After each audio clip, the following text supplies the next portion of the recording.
Indur MP Dharampuri Arvind గారి నాయకత్వం, Indur MP Dharampuri Arvind గారి నాయకత్వం, మోడీ గారి నాయకత్వం, మోడీ గారి నాయకత్వం, భారతీయ జనతా పార్టీ, భారతీయ జనతా పార్టీ, భారత్ మాతా కీ భారత్. ఆర్య రవీందర్, నేను భీమ్గల్ మండల బీజేపీ పార్టీ అధ్యక్షుడను.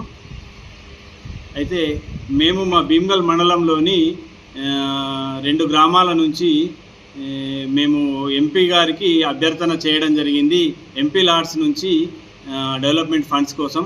అయితే మా నియోజకవర్గ ఇన్ఛార్జు ఎల్లేటి మల్లికార్జున్ రెడ్డి గారి ఆధ్వర్యంలో మా ఆలోచన మేరకు వారు మరి ఎంపీ గారి దృష్టిలో పెట్టి ఎంపీ లాడ్స్ని తీసుకురావడం జరిగింది. సుమారుగా పార్లమెంటు పరిధిలో 3 కోట్ల రూపాయల వరకు ఎంపీ లాడ్స్ రావడం జరిగింది. దాంట్లో భాగంగా భీమ్గల్ మండలంలోని ముచ్చుగూరు గ్రామంలో రామాలయం దగ్గర కమ్యూనిటీ హాల్ నిర్మాణం చేసుకుందలిగి 4 లక్షల రూపాయలు రావడం జరిగింది.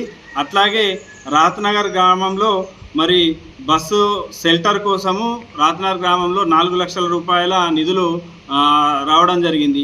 ఇట్టి నిధులు మంజూరు చేయించేందుకు కృషి చేసినటువంటి మా బాల్కొండ నియోజకవర్గ బీజేపీ పార్టీ ఇన్ఛార్జి అయినటువంటి ఎల్లేటి మల్లికార్జున్ రెడ్డి గారికి భీమ్గల్ మండల కమిటీ తరఫున ధన్యవాదాలు తెలుపుకుంటున్నాం. అలాగే ఈ యొక్క మంజూరు ఇచ్చినటువంటి మా నిజామాబాద్ పార్లమెంటు సభ్యులైన ధర్మపురి అరవింద్ గారికి ప్రత్యేక కృతజ్ఞతాభివందనాలు తెలియజేసుకుంటూ, మరి భీమ్గల్ మండలంలో అక్కడక్కడ చోటామోటా లీడర్లు అధికార పార్టీ వాళ్ళు కావచ్చు, ప్రతిపక్ష పార్టీల వాళ్ళు కావచ్చు, కొన్ని కారుకూతలు కూస్తూ ఉన్నారు.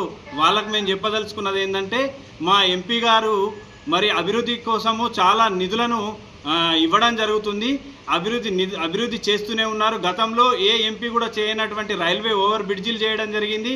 జాతీయ పసుపు బోర్డు తీసుకొస్తాని మాట ఇచ్చి జాతీయ పసుపు బోర్డు తీసుకొచ్చి అట్టి కార్యాలయాన్ని మరి నిజామాబాద్ గడ్డలో మరి ఆ కార్యాలయాన్ని ప్రారంభించడం జరిగింది.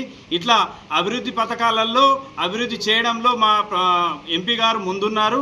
కాబట్టి మేము చెప్పేది ఏంటంటే, ప్రతిపక్ష నాయకులు కావచ్చు, రాష్ట్ర ప్రభుత్వంలో అధికార నాయకులు కావచ్చు, ఎప్పుడైనా సరే మరి ఈ యొక్క ఎంపీ గారు ఏం చేశారు, 2 సార్లు గెలిచిండ్రు, ఎంపీ గారు ఏం చేసిండ్రు అనే విధంగా మాట్లాడితే మాత్రం ఊరుకునేది లేదని, మా ఎంపీ గారిని విమర్శిస్తే ఊరుకునేది లేదని చెప్పేసి మేము ఈ వేదిక ద్వారా వాళ్ళని తెలియజేస్తున్నాము. ఎందుకంటే అభివృద్ధి చేస్తున్న ఎంపీ గారిని ప్రోత్సహించాల్సింది పోయి ఏం అభివృద్ధి చేస్తున్నారంటున్నారు. వాళ్ళని మేము తీవ్రంగా విషయాలను ఖండిస్తున్నాం. రానున్న రోజులలో కూడా భారతీయ జనతా పార్టీ ఆధ్వర్యంలో, మా ఎంపీ గారి ఆధ్వర్యంలో భీమ్గల్ మండలంలో అభివృద్ధి పనులు తీసుకొచ్చేందుకు, అభివృద్ధికి నిధులు తీసుకొచ్చేందుకు సిద్ధంగా ఉన్నాం.